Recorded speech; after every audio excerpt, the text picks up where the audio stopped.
Well, you phoned me before I could phone you. Well, I just got sort of quarter an hour before I have to sort of do tea, so I thought I'd give you a ring. All right, no, that's very nice of you. Uh, Yeah, so where are you based? Leeds, is it? well, just to the side actually, Okay, just off the A1 actually. right. 'Cause we used to live in Silsden, All right, okay, Yorkshire, on that's that way. towards sort of Bradford, isn't it? Yeah, yeah, Yeah, yeah, inside of Bradford and Keighley, yeah. that way. Right, so let me sort of get my mind working. The Because there's various sort of rumours going around, and some of the bits I think of that thing you sent me was slightly wrong. In that the silver and the green TR8s that were used in the Round the Britain tour were the first two TR8s UK built at Canley after the transfer of the TR7 down from Liverpool to Canley, and then we assembled the first pre-production cars, which the silver one and the green one were. So they were built at Canley Right, before okay. the TR was transferred across to Solihull. And we were asked if we would run them on the Round the Britain tour. And my boss at the time, who was going to be I was the co-driver with him in the green one, said there's no way that Brian Fox, who was the manufacturing director for BL, is going to beat us. So he said do something with the car to make sure it was up to spec. So I shipped off to Abingdon, and we got it sorted well and truly. And the difference from what it was as a production car to what Abingdon done was magical. Because one of the problems with the TRs was braking and accelerating. They go forward and back, the accelerators and the launches, and then you brake and the nose dies. That one, certainly when we got it for Abingdon, didn't do that. It just sat on the road. And the mods they did, actually, they said if it was incorporated, it would be no cost effect to the production. So everyone was very disappointed when the upper management decided that they weren't going to carry on producing the right-hand drive TR8 because they'd been producing one for America, which was a completely different car. It was weighed down with all the emission control stuff and that, so it wasn't. That one was bat out of hell. I don't know if it's modified or whether it's still the same, I don't know. But it was a superb car when I had it. I had it for about 6 or 8 weeks as my personal car. Okay. It was magical. I just have a question around what you just said there, because the memo from Richard Hurdwell says at the beginning that the purpose was to design the car essentially for the future. So the green one at least became a development platform for the future. At least that's the way I took it. Yeah, it wasn't. It didn't go down to having that long. They just played with it. Because if you remember at the time, they got the TR Motorsport was Abingdon. Yeah, it was the Motorsport headquarters. So they'd done a lot of work on TRs for Tony Pond and that.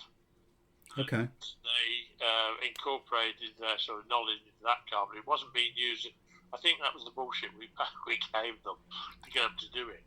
All right. Okay. But it was. They were unique. That green one was a unique car. There's no other one like it at all.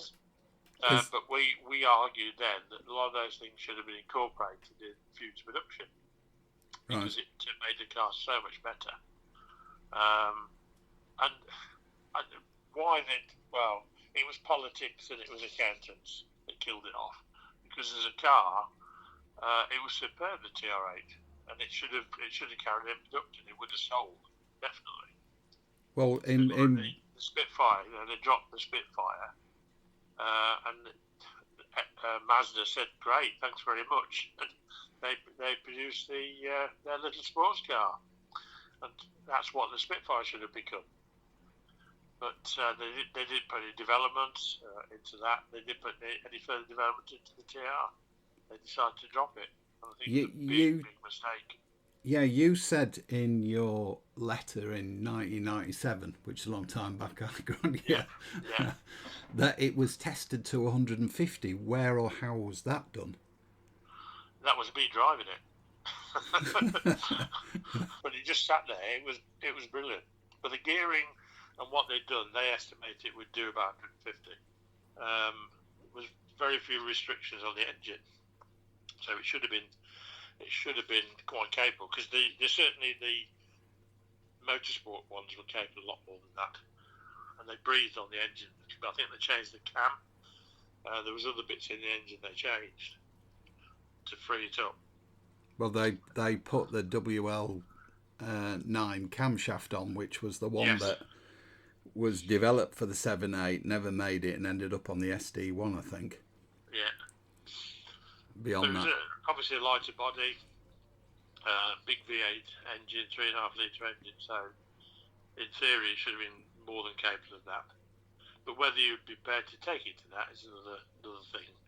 I think they upgraded the brakes as well. But it's 40 years ago now, so memory's a bit. no, well that's no, that's more than fair enough. It's the bit that got me was that when I look at Herdwell's memo and go through the bits and pieces, and yes, they did. They put vented discs on, which not much else had at that time. What was I going to say? Oh yeah, when you were on the run, it has a normal spoiler fitted. Yeah. But later on in his memo, it has the Rally Forest spoiler fitted, so that was obviously fitted later. Oh, I can't remember that, because I don't think it went back to Abingdon's, right? Oh, did it? I can't remember. It might have gone back to Abingdon. It was never intended to be sold. What happened was, at the time, Brian Fox was the manufacturing director for BL. He went off ill, and the message came down from above that we weren't going to carry on with it, and the 20-odd cars that had been produced were to be sold.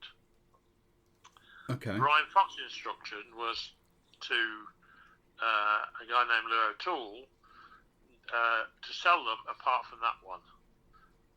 He just bunged the whole lot into the sale. So it wasn't supposed to be sold. Foxy had got his eye on it to keep it as a sort of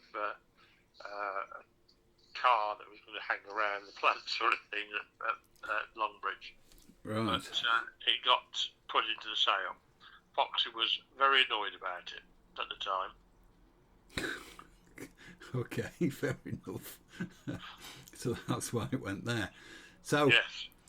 Right. And I always wondered where it'd gone to, because when I asked around, because not long after I moved on, because I got fed up, I became the sort of closure expert for Triumph and for BL. Yeah. And I outclosed Triumph, and then I got involved with Solihull, then Coventry Engines, and they wanted me to do another plant, and I said no, I've had enough, so I left. But yeah, so I'd sort of lost touch with it, but I always wondered what happened to it. Well, My interest said, "Oh, I'd love to have bought it," sort of in the early days, when it was a reasonable price. What I'll do is I haven't had much chance to, because I've lost interest in it really, and I have got some photographs somewhere. I'm not sure if I've sent them, given them away. Okay. Of not very good ones of it being on the rally, but what I have got is the original little plastic plaque which they gave out, which shows the route. Okay. And you're quite welcome to that to go with the car. No, I'd love it. Well, as I said in the email, I'm very happy to. You're not that far away from me. I'm quite happy to drive the car down and let you have a look at it if you want. Yeah, I'd love to.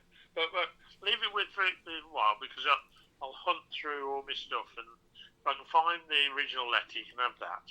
Okay. And anything else I can find. I don't think there's a lot, but there was. We got a plaque, a silver dish thing. But I can't think where I've put that, because after 40 years, you sort of stuff gets pushed away and out of the way. And no, it's if I find it, but certainly I've got the plastic plaque you can have. And I say, I know I've got the letter somewhere, so I'll dig that out. And I'll give you a ring back and let you know that I found them. And you can have them by all means. No, well, I wouldn't mind if you're up for it. Just interviewing you on camera just to preserve what you know. Yeah, fine. Keep in touch, and I'm interested in that. And talk through anything else you want that I've got. By all means, you can have. Yeah, no. Well, it's to be honest, actually, just confirming that there were 22 right-hand drive TR8s is useful in a way. Because the problem is that I think when the factory closed its gates, it seems to me that every worker and his mate was building a TR8 and the coffee breaks. Because the amount of TR8s that are popping out of the woodwork at the moment is amazing. Yeah, well, the obvious one, but I think that somebody learned very quickly about, is the battery was in a different place, the TR8s, to the TR7s. The TR8s was in the boot. Oh no! Well, what they've done there is they've used complete TR8 parts and essentially cloned one. Okay. But there are a number of people who've done it and have been honest about it and said, you know, this was a TR7, we bought all the bits and changed it ourselves, which is fair enough. But there are others now that have come out of the woodwork, particularly after the auto one went for 28,000 last year. That got them all jumping up and thinking, oh, I can get a lot more money for this now. And as you'll imagine, that's just gone a bit bonkers. Yeah, there was a lot of upset about the sale because it wasn't recorded very well, the cars that were shipped out. So that's why there was a lot of confusion, I think, because naval people say, oh no, there was 25, oh no, there was 35. No, there wasn't, it was about 22. Right, why are you certain it was 22? I know why I am. I've looked at the bill cards. Because that was the number we built, and was shipped off to the auction. Right. And there might have been an odd one prototype knocking around, but the official production ones that I can recall was 22. So all the official production ones, then chassis numbers probably not the way to go, but the easiest way to tell a TR8 is to look at the fifth digit, and if it's a V, it means 3.5. So they would have all been designated that way, those 22. Yeah. Right. They're all built by Canley, and then they got shipped off to Solihull, and the TR got moved over there. That's when they were then sold. That added to confusion because they were built at Canley. All of them? Yeah. As far as I can recall, I think they were all built at Canley. Because they then shipped the TR7 to Solihull and didn't do any 8s. All right, They might have okay. built American ones. They might have built the American ones in Solihull. Can't recall because I wasn't there. But certainly we built the first pre-production TR8s. Well, according to me, and feel free to correct me if I'm wrong, there are the silver and the green one. Following that, there are two methods build cars, both white. One was manual and one was auto. And then I can't recall that. The only ones I remember those first two. Right. But you do think that you did all 18 there? Yeah. Even I though can check because I still well, John McRae's dead. He died a few years back. Yeah. And Brian Fox is still around. I'll have to have a sort of talk with him and see if he can remember anything. It would be useful because the chassis number says they were built at Solihull. Yes, that could be a possibility. What, that the chassis number says that, or that they weren't? Yes. But my recollection is they were built at Canley. Right. There might have been a few put through, but I can't remember. I'll get on to Brian Fox. I'll have a chat with him and see if he can recall. No, that will be useful because the only thing somebody like me has to go on is the chassis number. So if it says AT, then I know it's Canley. If it says AA, I know it's Solihull. but the 18, well, the two methods build, two white cars, and then the 18, two batches of 9. One batch of 9 was built the back end of 1980, and the build cards say they were released something like the 5th of January, so they must have been built the back end of 1980. Yeah. And the second batch was built somewhere around about March of the following year, 81. I still have a sort of dinner with colleagues from Drury Lane, which is another platform we worked in. Okay. And some of those went to Solihull, so next time I sort of get with them, I'll ask them if they can talk. Because some of them got shipped into Solihull, so they might have some knowledge. I'll ask around anyway. No, I would appreciate that. It doesn't really make that much difference, I suppose, in the scheme of things. But so you've definitely got, if that's the registration one, you've definitely got one that was built at Canley. No, that one I know, it says AT on it. So yeah, definitely. But yeah, there was all sorts of shenanigans going on about cars being built in parts, and it was a common practice that a car around about August, September time, could be a hybrid, not the modern hybrid, but a hybrid in the sense that it might be a 1980 model year and have some 1981 parts on it, and vice versa. An 81 model year, but still had sort of bits from because they were using them up, or they were shorter parts. All sorts of things went on. Oh no, that I can believe. It's like there's some Dolomite Sprints around with TR engines in. They were passed out as management cars. So okay. You get quite a bastardisation of some of the cars. Right. Okay. So it's the trade. Well, the green one as such is a 1980 car, but it has a 1981 trim in it. Yeah.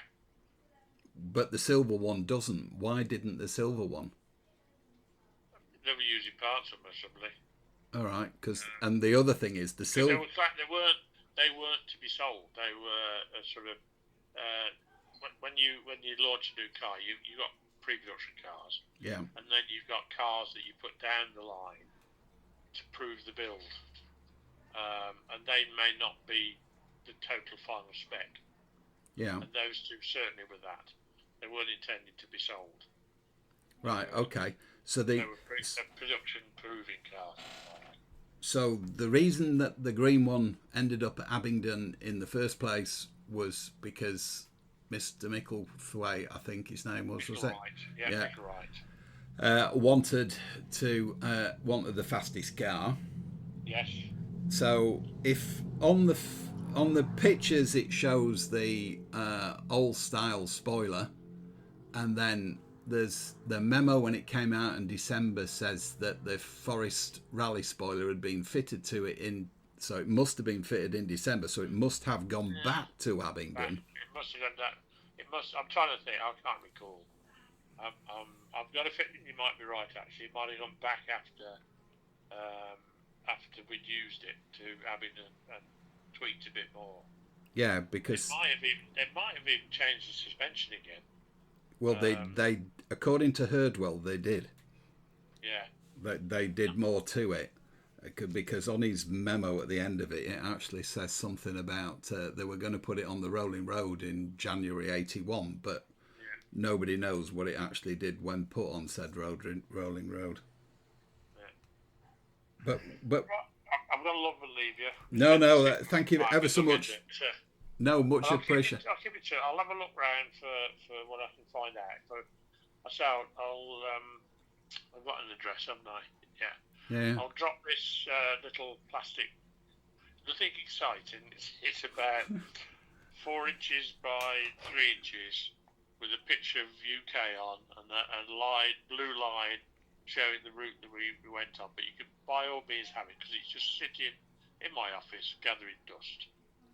Well, no, it will be nice when and if I have to sell the car one day. It will go with the car. Yeah. So you show people this is the route because it was a hell of a journey. Friday night into London, and then out of London up to Johnny Groats, down to Land's End, and back to London by the Sunday afternoon. So it was quite a journey. I am toying with the idea of doing it next year. Yes, I think they still do, don't they? Yeah, they do. They do. And I just want to see how the car behaves this summer and if it runs all right and there's nothing else that the previous owners have messed up with it. I may well consider doing that. Yeah, enjoy. Well, all right, enjoy the car, and I'll talk to you again soon. Thank you very much, Garry. Appreciate your time. Right, thank you. Cheers, bye.